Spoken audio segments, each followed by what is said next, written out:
Why is the smart way, well, smart? This short video presentation will show you the basis of the smart way and why it is the smart solution.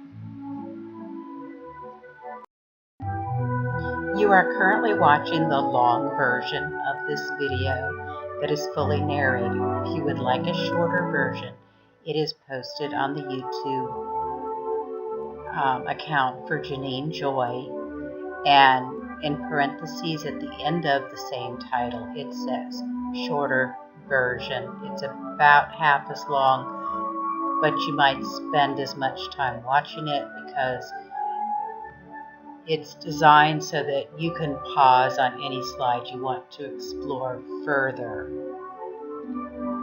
Thanks for listening. Have a great day. The smart way improves every common management concern. Yes, that's a big claim. It's a really big claim. But it's supported by research, and we can even explain why the smart way addresses every management concern. Can we tell you more? What are the common management concerns we're talking about? Productivity, ethics, employee engagement, turnover and talent retention, good team dynamics. No, make that great team dynamics. Sales, business and employee resilience. Your disaster plan is not resilient if your employees aren't resilient. Employee health, from their physical health, their mental health, their emotional and behavioral health. Workplace incivility, employee and management burnout, complaints, regulatory and legal, profit, emotional intelligence, alignment with the organizational goals, positive culture, employee happiness, workplace stress, reducing it at the root cause, negative outside influences from relationship problems and behaviors that could reflect negatively on the organization, employee suicide prevention. The list is really endless, and the smart way addresses every item on the list because the smart way starts at the root cause of human thriving and moves and the benefits flow out from the root. Look through that list and ask yourself how a person who is thriving would fare in each area. And you'll see that if a human is thriving, they will be exceeding expectations in every area. By definition, thriving means the person is doing well. Well in their health, well in their ability to be successful in their job, well in the ability to be successful in their relationships, in creativity, in every area of life. At Happiness First, we teach skills that employees use to optimize the way their mind works. Think about that. Optimize the way their mind works. You see, intelligence isn't merely a function of IQ or IQ plus EQ. Our minds are actually programmed, and our programming can help us or hinder us. And Happiness First helps employees program their minds in ways that they choose that will help them thrive. With a little bit of practice, employees become intrinsically motivated to use the skills we teach because they understand that using them helps them feel better emotionally, and there's no pain in the process. This chart is something that we didn't create it. In fact, we think it's more valuable because we didn't create it, because this is somebody else's research. This actually came from the Educational Endowment Fund, and it's research about what improves the outcome for children's educations, but we think it's really important for our work, primarily because the vast majority of people have never been taught skills that are only a few schools have begun implementing: metacognition training, self-regulation training, social and emotional learning. And the collaborative learning and peer tutoring. It wasn't something that was done in the past. And even though the benefits are proven, they're still being slow to adopt it, which means the vast majority of your workforce has never had this training. Now let's look at this. Metacognitive and self-regulation training. When they did it with school children, the benefits lasted longer than 8 months. Now, in our opinion, that's slow, because once somebody learns the skills we teach, not only do they start using them, they keep using them, because number one, using them feels good. It feels better than not using them. And as they develop skill and practice, they get better at it, and it has a greater effect. There are research studies that show that the long-term effects actually continue growing after training. So we actually think the +8, even though that's the largest gain any of these techniques and all the other techniques that were listed on the Educational Endowment Fund's study, we still think it's underestimating the potential. Now look at the metacognitive and self-regulation training. When you look at the dollar signs, $1 sign means low cost. It's the lowest cost.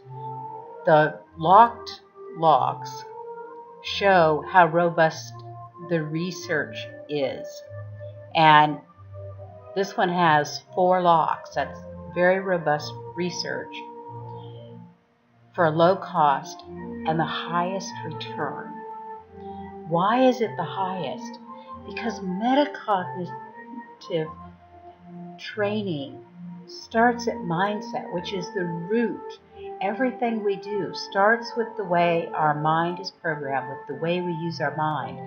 The very thoughts we think, the words we speak, and the actions we take all begin first in our mind. That's why this is so powerful.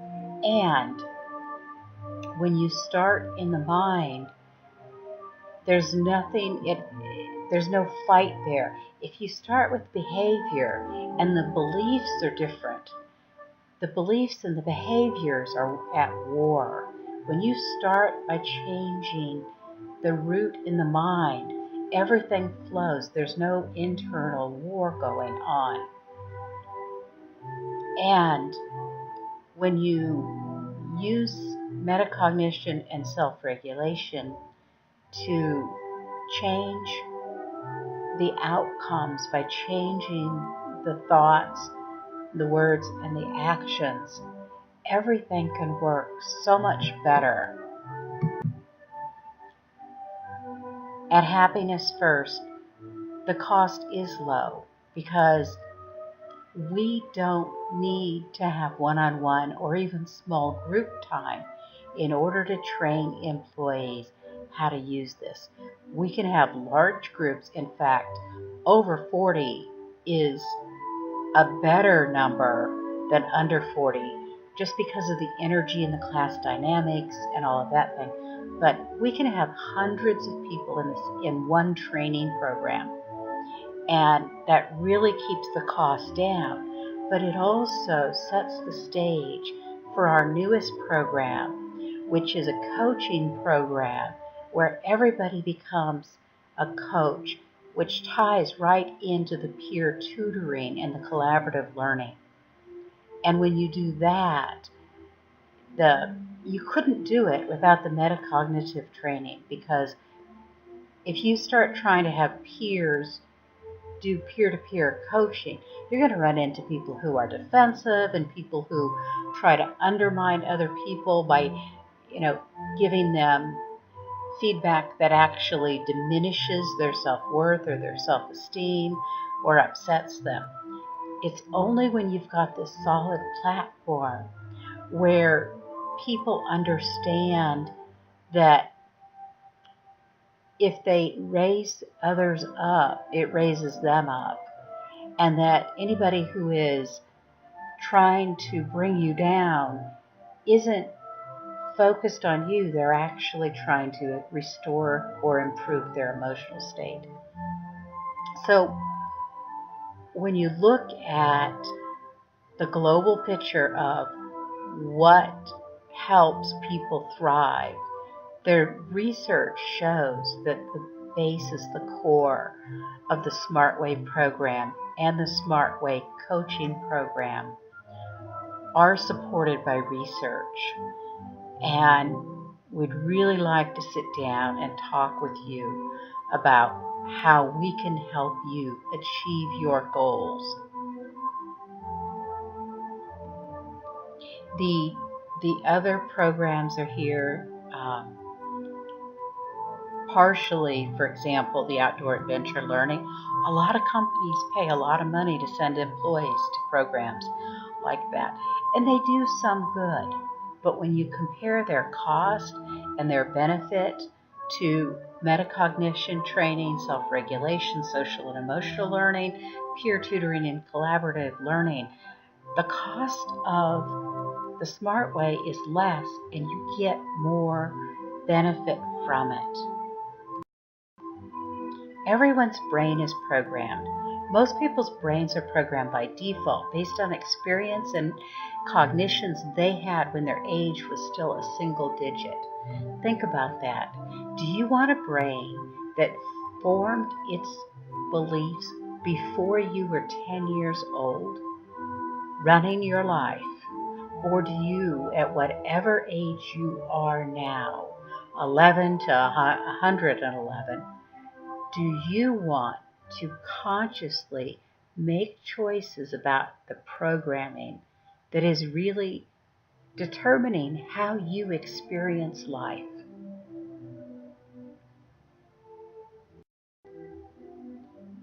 We begin by teaching employees to understand how their brains work.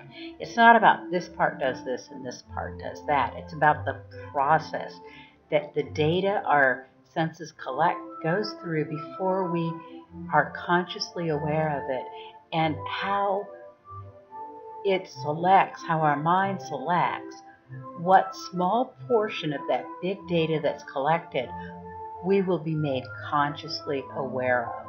It's about why they think what they think, why they feel the way they do about what they're thinking and observing, and how to change the programming in their mind to form their unique perceptions of reality in ways that support thriving. The brain, there's hundreds of filters between the big data our senses bring in and our conscious awareness. But we have 4 filters that have a tremendous impact on our life every single day.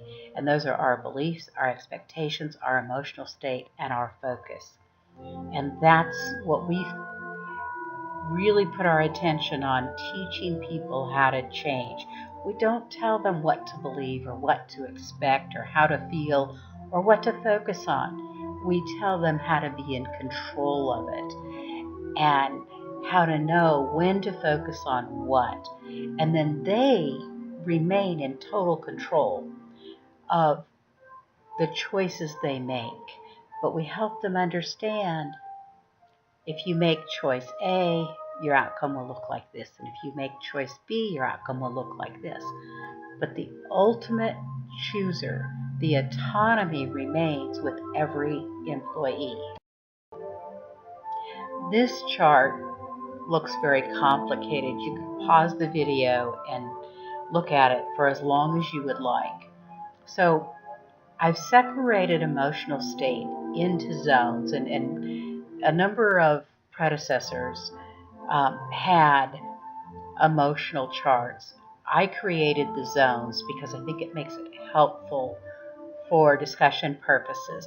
But basically, and these aren't the only emotions, obviously. There's hundreds of emotions that people can feel and describe. But they're basically separated by how empowered we feel when we experience those emotions or how disempowered we feel. And so the sweet zone and the hopeful zone, that's where all the good stuff is. Um, it's where more time is in the flow, there's higher productivity. I'm not going to read through this whole chart. You can pause the video and look at it as long as you would like.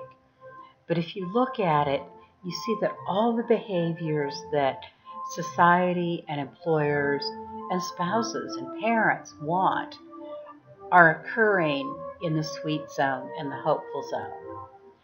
And the lower you move in an emotional state, the more likely someone is to display undesirable behaviors, the more their ability to think is constricted, so they make suboptimal decisions.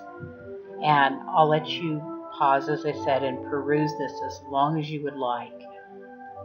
The citations that support every bulleted point are in at least one and sometimes many of my books.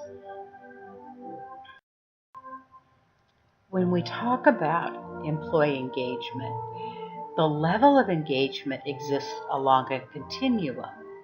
So somebody who's highly engaged, that's the absolute best that an employer could hope for. And in my opinion, somebody who's highly engaged acts more like a business owner. They take ownership of their job, their responsibilities. If they see something that needs to be done, they do it. They don't wait for someone to tell them. If they run out of work, they look for more things to do. They look for ways to save money, to save effort, to be more efficient and effective in their job. An engaged employee might not act like a business owner, but they are still meeting all the expectations of the job and sometimes exceeding them. Coasting is someone who does enough to keep their job because they're not making too many waves, they're not making enough waves to get fired, but they're not really thinking about ways to make things better. They do just enough. Actively disengaged employees are likely to be actually sabotaging the success of the organization. They will undermine instructions, they will deliberately they will follow what they were told, not the intention of what they were told. They may spread negativity. They may actually be unethical. They might sell a customer list or something along that line. Theft, dishonesty are not uncommon in actively disengaged employees. And then burned out employees are even worse. They are experiencing very unhealthy levels of stress. They are probably going to leave or go on disability soon, and they may also be exhibiting those negative behaviors that an actively disengaged employee is experiencing, but they're somewhat less likely to, simply because they're exhausted.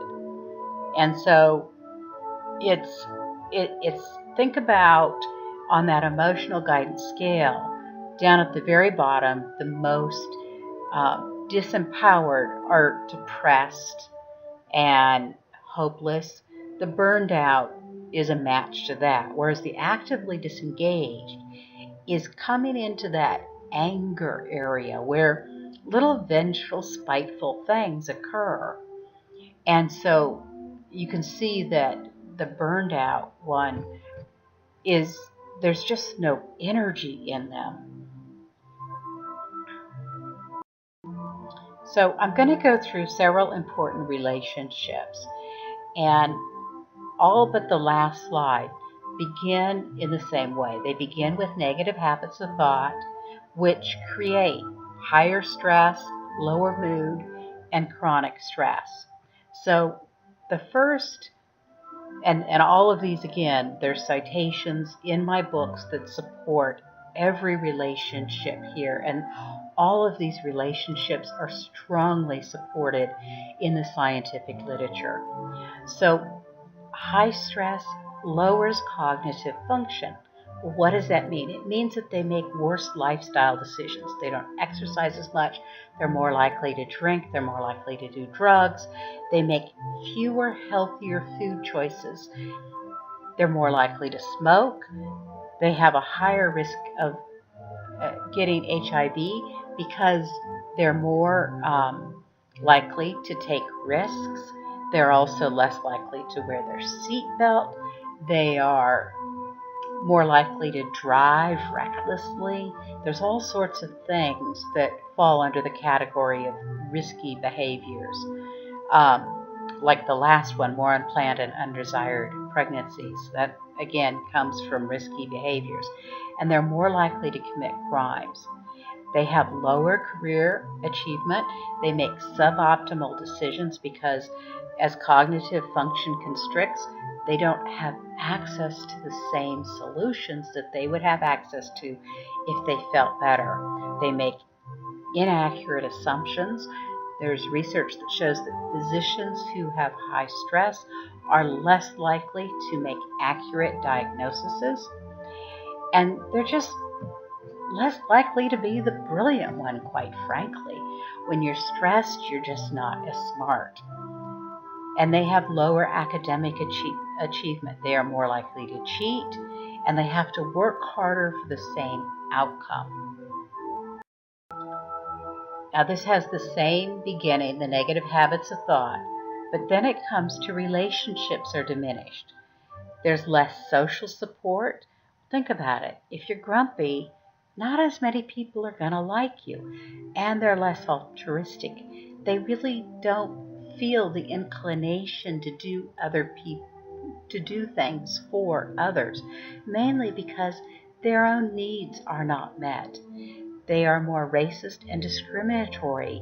The same person in a good mood is less racist and discriminatory for any reason than someone who is in a low emotional state.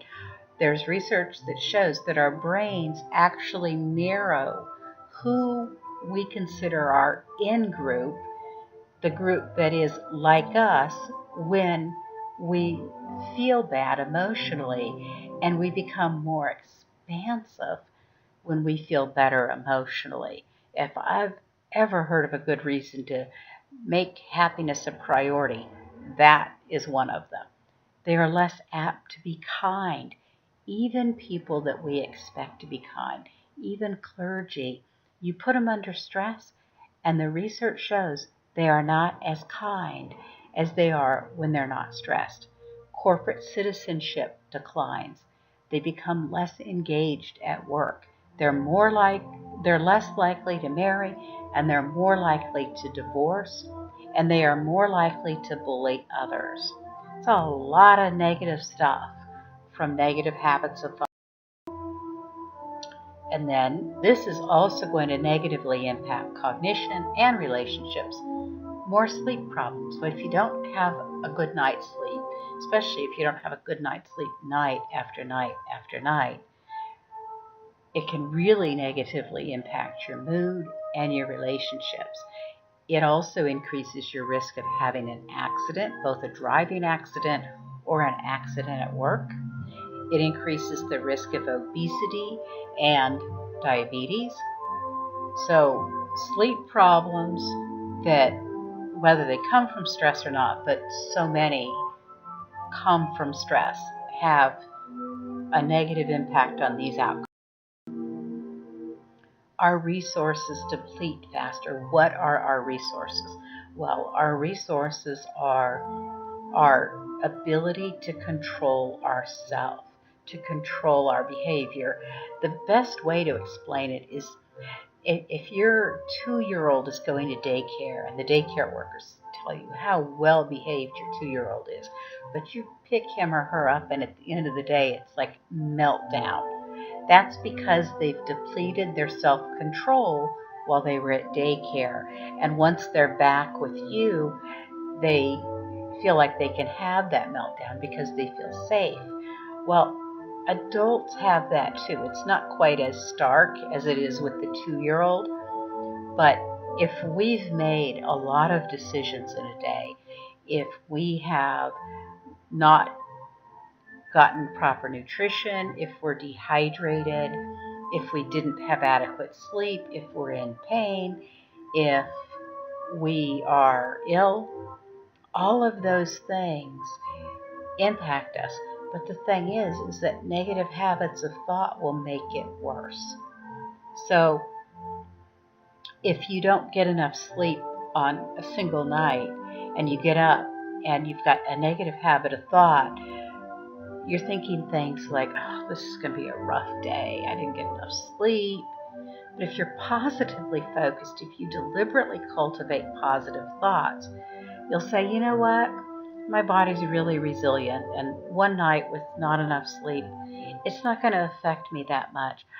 I'm going to be able to draw on my reserves today, and I'll be able to get through. I may go to bed earlier tonight, but I'm going to be productive and effective today.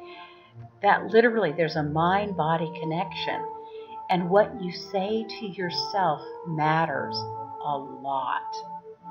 So if the resources deplete faster, that means they're less resilient.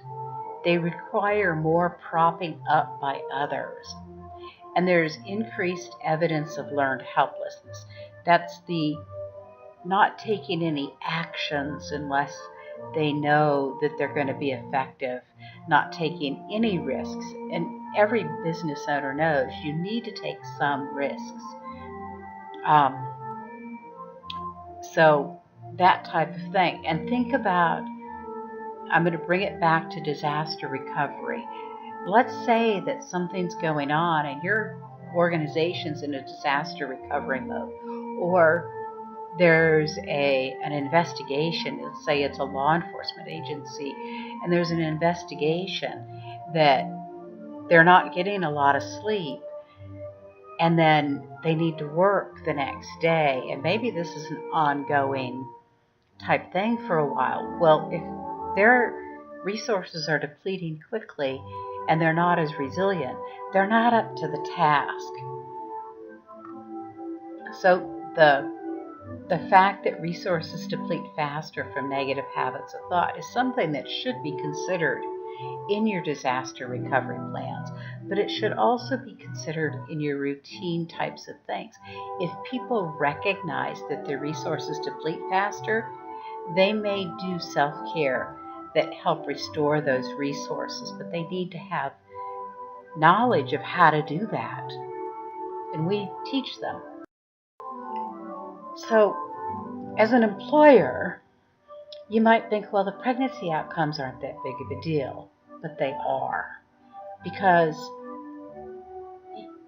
if you look at a humanitarian viewpoint, it's obvious. But I'm going to look from the business perspective. Let's say, well, first, the research that chronic stress leads to adverse pregnancy outcomes is robust and growing. And so one of the strong links is preterm birth. Well, let's say you have a key employee who's chronically stressed because they have low coping ability, low stress management, and so they're chronically stressed, and then their baby comes early.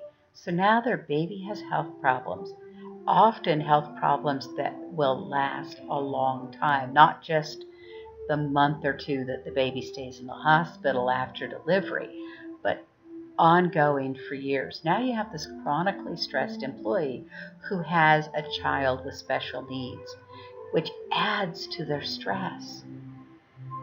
Something is going to give.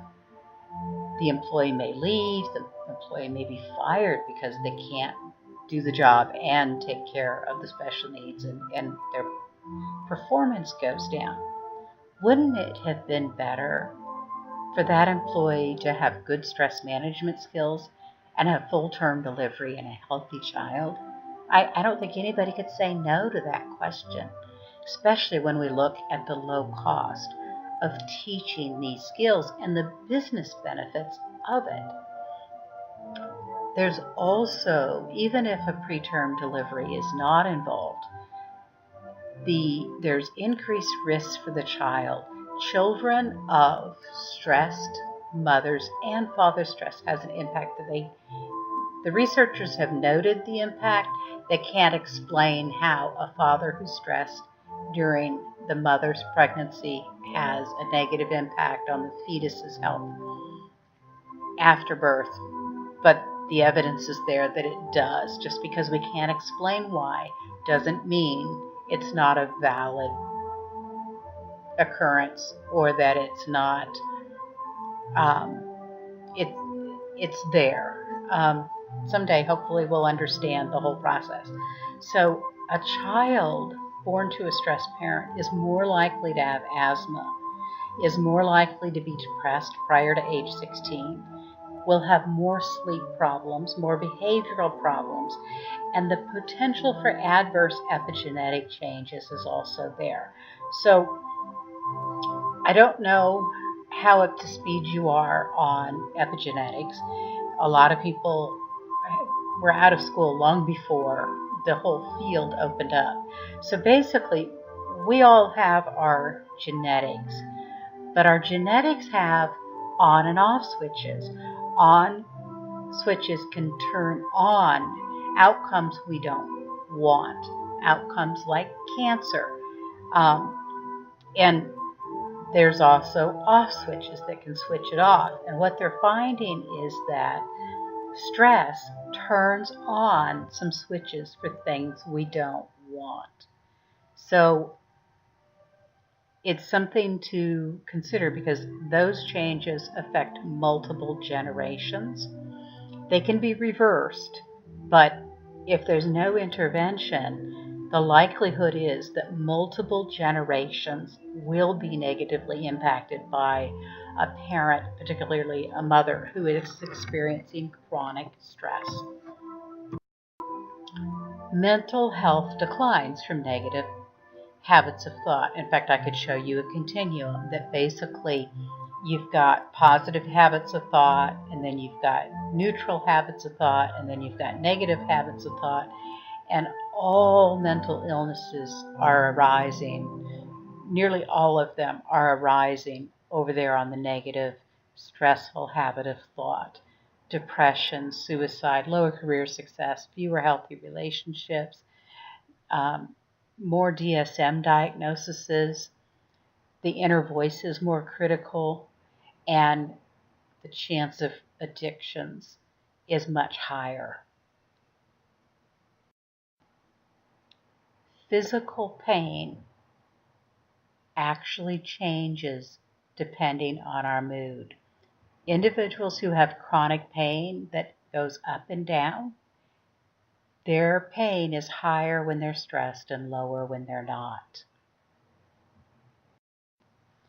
The digestive system function is also negatively impacted by negative habits of thought. The risk of type 2 diabetes and obesity, which I mentioned previously, and a decreased ability of the body to absorb nutrients from food, an increased likelihood it's going to hold on to fat, are all there when somebody is stressed. The immune system function decreases when we're stressed. There's very robust research that shows that low stress, positive habits of thought reduces the risk of ever getting heart disease by 50%. And the benefits do not come with neutral emotions or the absence of negative emotions. The benefits come with the presence of positive emotions. Because the immune system actually fights off a lot of cancer before anybody ever knew that it was there, When the immune system is compromised, there's an increased risk of a cancer diagnosis and a lower chance of recovery. Skin disorders, psoriasis, and dermatitis, all sorts of things in the skin disorder family are strongly associated with stress, with high stress causing flare-ups.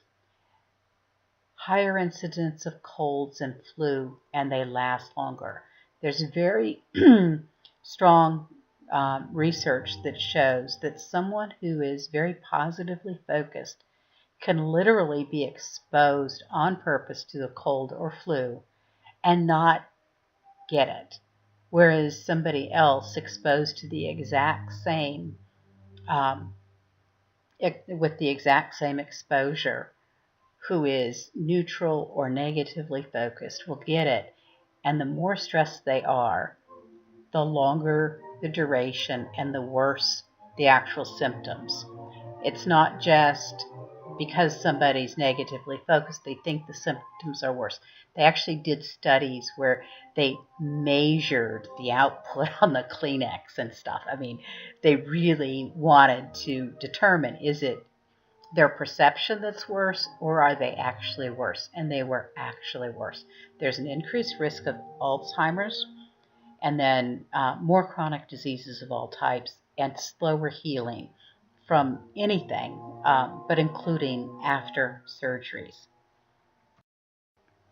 So basically, okay, well, here's another one. The endocrine system and the central nervous system function are decreased when stress is high. And this leads to more accidents and other medical issues.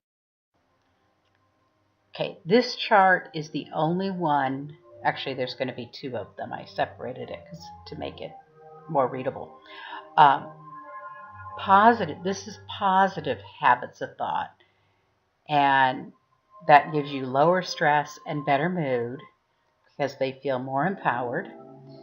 So the positive outcomes, it's the opposite. It's better cognitive function, better sleep, better relationships of all types. The internal locus of control, healthy self-esteem, and optimism, which are the roots of resilience, are better. Emotional agility is better. There's more likely to be a growth mindset. All of those benefits. And then there's higher emotional intelligence and better work outcomes, including productivity, sales, ethics, problem resolution, and teamwork. That's a hefty number of positive outcomes. So this is a summary of benefits from the Smart Way. It is not all-inclusive. There are other benefits that are not listed here. I lifted this list from one of my books, but it just gets too long when I try to list every single benefit. So Thoreau said there are 1,000 hacking at the branches of evil to one who is striking at the root. And we're not talking about evil per se, but there are 1,000 hacking at the branches of human thriving that are creating distracting noise that make the one hacking at the root harder to identify. But don't despair, you've found it, the Smart Way. It's the only training program that begins at the root cause. So what pieces are missing in your approach? When I first started Happiness First Institute, a lot of companies said employee happiness. They thought it was something soft and fluffy and not really important. And so I've done a lot of educating in the 6 years that Happiness First Institute has been in business. And I'm finding companies are starting to do some things. The growth mindset, that work, Dweck's work, is starting to make its way into the corporate world. But as you see on this puzzle, it's one piece of the puzzle. It is not the full solution. Emotional agility or psychological flexibility, they're even newer. They're starting to make their way in. But again, they're pieces of the puzzle. Optimism and positivity, again, pieces of the puzzle. Emotional intelligence has been around since the 90s, but again, it's a piece of the puzzle. Psych cap, again, that's another newer approach.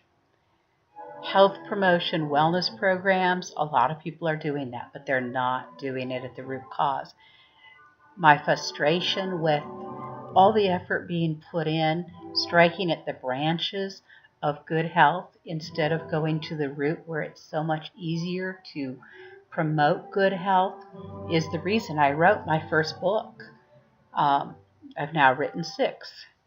And positive teams, I'm working on a book on that. I've developed a program for a coaching culture in an organization that has been trained on the SMART way. And it's amazing.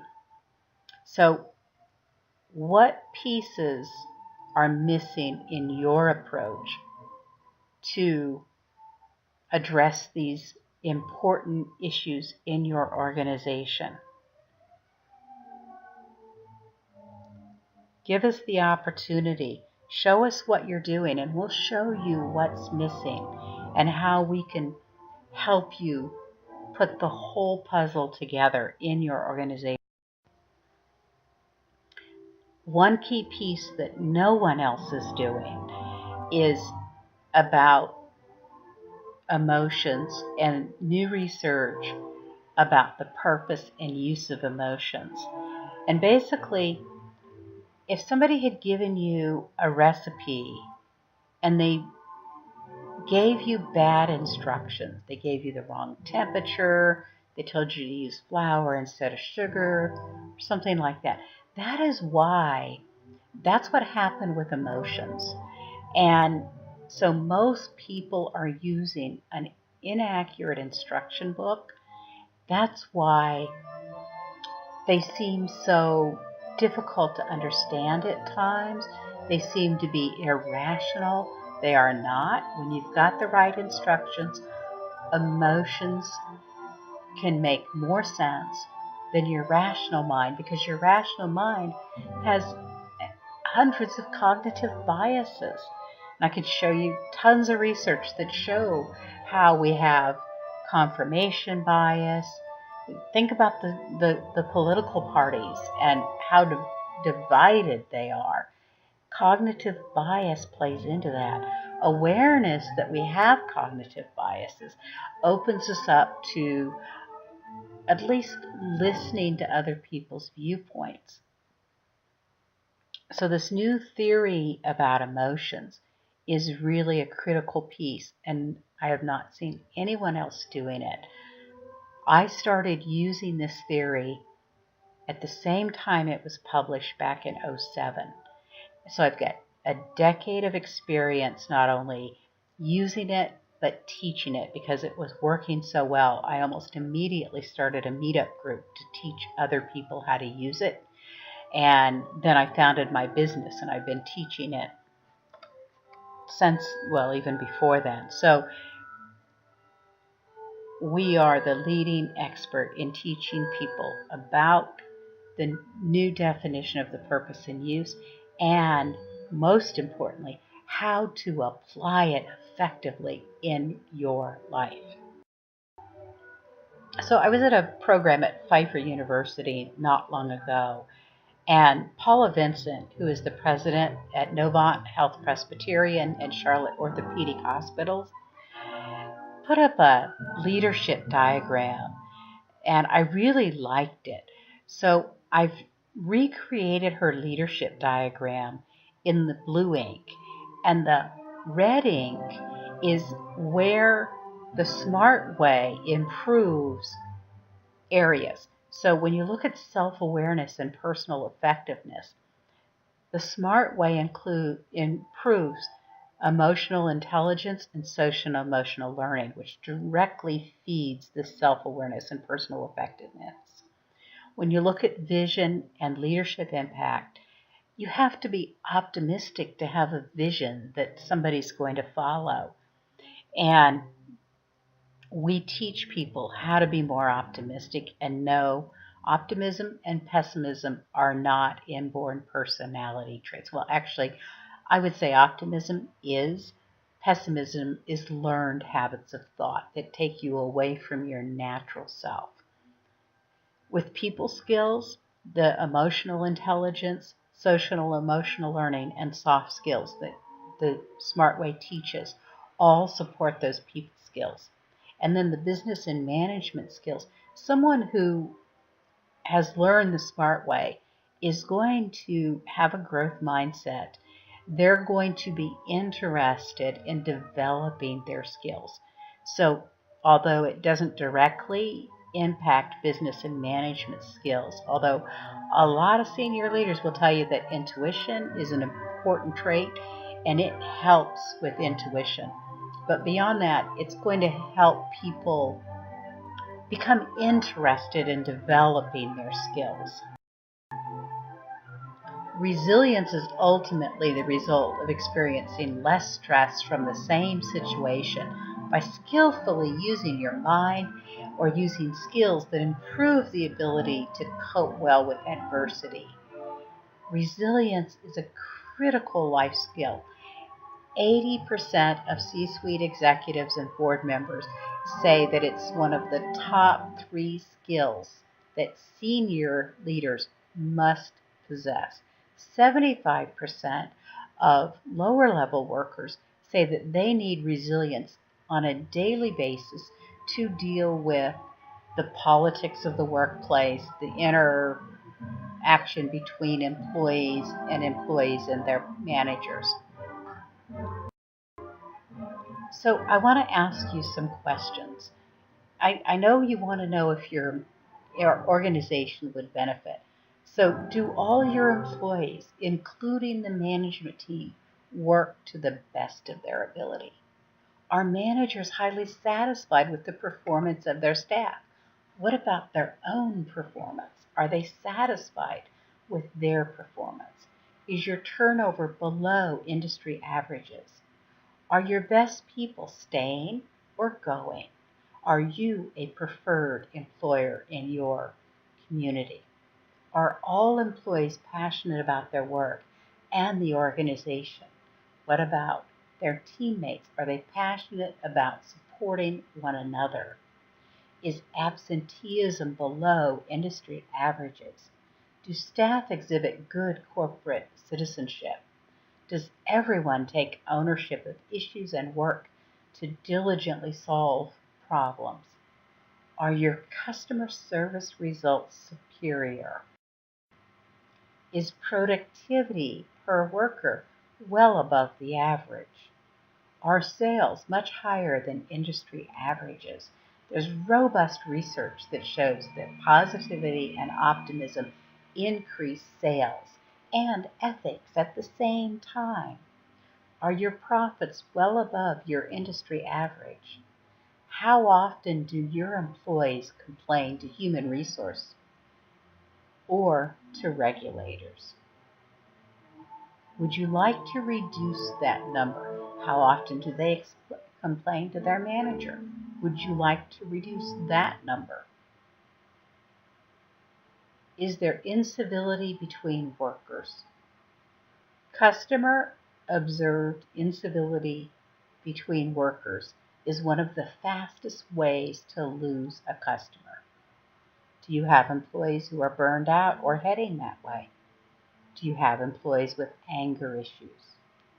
Do you have employees who suffer from depression or anxiety? Now, 1 in 10 Americans is depressed in any given year. 18% are suffering from anxiety, and 20% have anxiety or anger issues. Now, you can't add all those numbers because some people have multiple problems. But if you've got more than a dozen employees, you've got someone, or you're very likely to have someone that has one or more of these issues. Have you lost an employee to suicide? it's unthinkable. Suicide is the #2 cause of death between ages 10 and 54. And the only reason that it's no longer the second leading cause of death at age 55 is because other things start killing people at a faster rate after they're 54. So, and what about their family members? One of the things we encourage and provide a significant discount to organizations to facilitate is providing training to the spouses, significant others, and teenage children of employees, because employees are not robots. Stress from outside work brings its way to work, and vice versa. And if the whole family learns these techniques, everything is better. We work from the top down in the organization because our program increases emotional intelligence and other insights so much that if we train the employees first, the management staff would no longer be the smartest people in the room on many subjects. The employees would see things that it would be like they were invisible to management, but the employees would be seeing it. It would create a bad dynamic. It's better to train management at the same time or in advance of the employees. The results increase with time because it's changing neuropathways, which can take up to 3 months to change. Progress continues to be experienced and enhanced after training. Our new program, Creating a Coaching Culture, we're really excited about introducing this because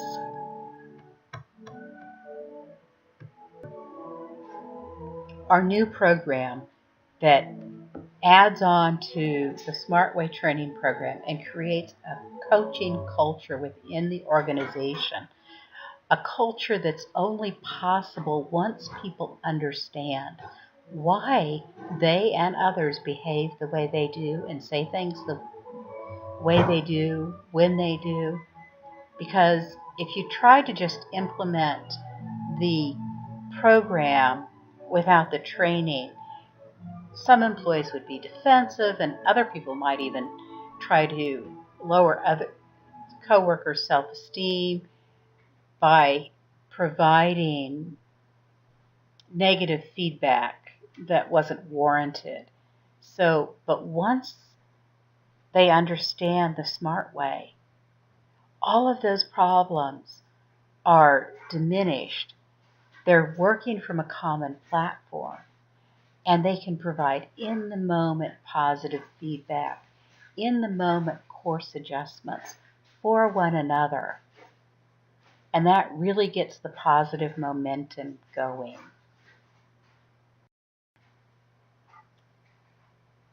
When you look at measuring the smart way, we take advantage of many of the things you already measure to document improvements, partially because you're already measuring those things. It adds no cost. It doesn't pad the bill for our training. And those are, if you're measuring them, clearly you care about them.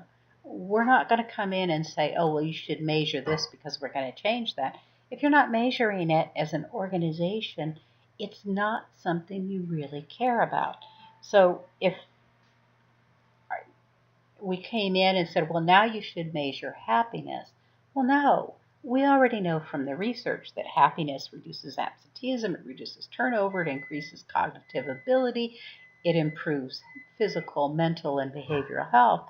So if you simply measure those things that you're already measuring, you can chart that happiness is increased. Now, there's questionnaires, there's things you can do. If you want to directly measure that, you're certainly welcome to.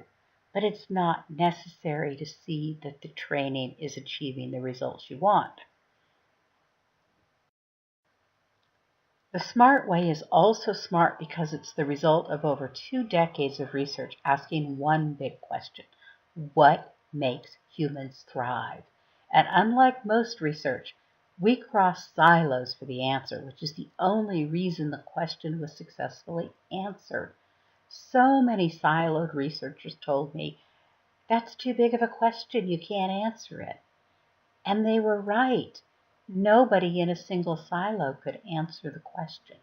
But somebody willing to read research from many different disciplines was able to put all those pieces together and form it into a coherent whole that became the smart way. See, I also have many years in business, which has afforded me the ability to have a real world view of the issues that I was looking for and found. So at Happiness First Institute, our work is twofold. The most important work we do is teach people how to thrive more in every area of life by using their minds the way they were designed to be used. And the second is educating businesses and school districts about the fact that we already have proven solutions that work. We just need to implement them to see astounding results. The smart way creates the opportunity to implement a positive coaching culture in your organization. And that coaching culture is the paradigm shift the world is asking for. Look at social media and see the critiques of corporations, the way society now views them. And it becomes very obvious that a paradigm shift is being almost demanded by a fair number of people. This creates that paradigm shift in a way that supports both the organization and the employees and society and the employees' families. It's a win-win-win-win.